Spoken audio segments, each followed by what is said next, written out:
Welcome back to our channel online school. आज हम जमात हफ्तुम मजमून तारीख और शहरियत इस किताब से तारीख का सबक नंबर 13 महाराष्ट्र की समाजी ज़िंदगी इस सबक के सवाल व जवाब देखेंगे।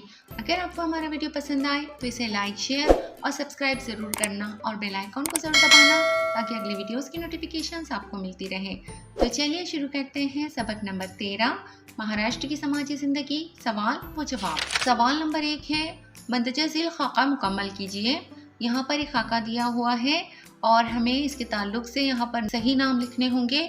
तो सबसे पहले है वतन या विरासत हासिल करने वाले, तो इसका सही जवाब है सफ़ेद पेशी। उसके बाद है सियाह काम करने वाले किसान, गांव की हिफाजत का जिम्मेदार पाटिल और गांव के महसूल का हिसाब किताब रखने वाला, जिसका सही जवाब है कुलकर्णी।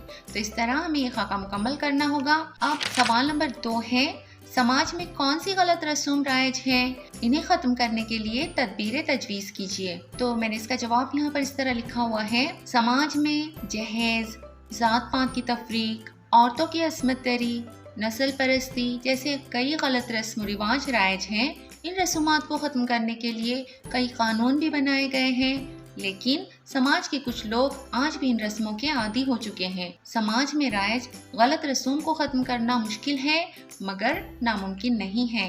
इन रस्म व रिवाज के खात्मे का वाहिद हल ये है कि हर एक को तालीम याफ्ता बनाकर उनकी जहालत को दूर किया जाए ताकि एक इंसान दूसरे इंसान की ज़िंदगी की अहमियत को समझ सके और गलत रस्म व रिवाज को भुलाकर एक नए समाज की बुनियाद रख सके।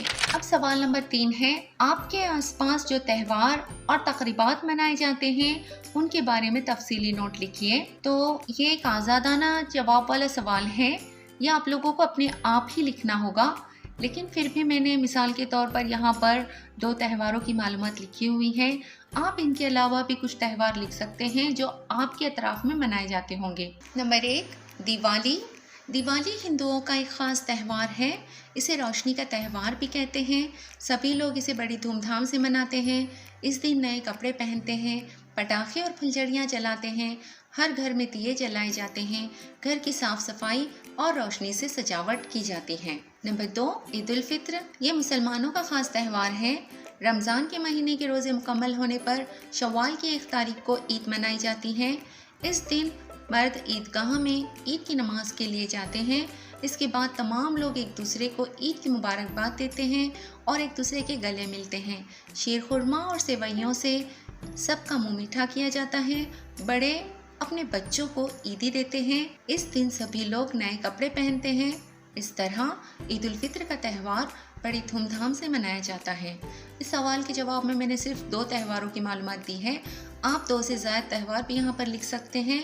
इसके अलावा दीगर त्योहारों की मालूमात आप यहाँ पर लिख सकते हैं। अब सवाल नंबर 4 है मंदजा झील नुकात की मदद से शिवाजी महाराज के अहद की समाजी ज़िंदगी और मौजूदा समाजी ज़िंदगी का मवाजना कीजिए। तो यहाँ पर कुछ कॉलम बने हुए हैं जिसमें नंबर शुमार, नुकात, शिवाजी के अहद में समाजी ज़िंदगी और मौजूदा समाजी ज़िंदगी।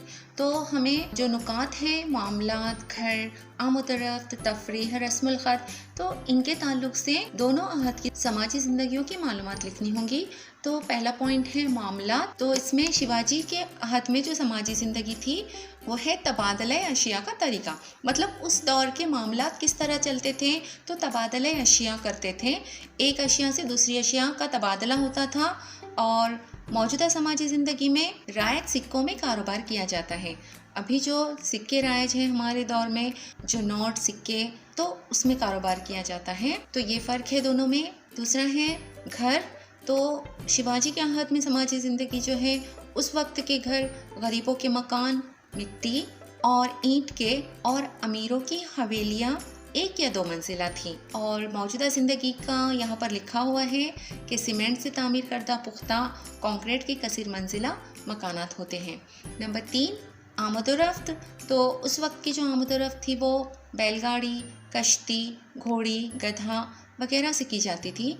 और मौजूदा दौर की जो आमदोरफ्त है वो बस, रेलवे, हवाई जहाज़ वगैरह से की जाती है। नंबर 4 है तफरीह। तो उस वक्त के तफरीह के ज़राए जो थे वो है फ़न हर्ब और मुख्तलिफ़ खेल। और मौजूदा दौर के तफरीह के ज़राए हैं किताबें, cinema, TV, radio, video games वगैरह। इसके बाद नंबर 5 है रस्मुल ख़त। तो इसमें शिवाजी के अहद में मोड़ी रस्मुल ख़त का इस्तेमाल होता था और मौजूदा समाजी ज़िंदगी में देवनागरी, फ़ारसी, लातीनी, रोमन वगैरह रस्मुल ख़त का इस्तेमाल किया जाता है। तो उम्मीद है इस सबक के तमाम सवालात के जवाब आप लोगों की समझ में आ गए होंगे। अगली वीडियो में फिर मिलते हैं। अल्लाह हाफिज़।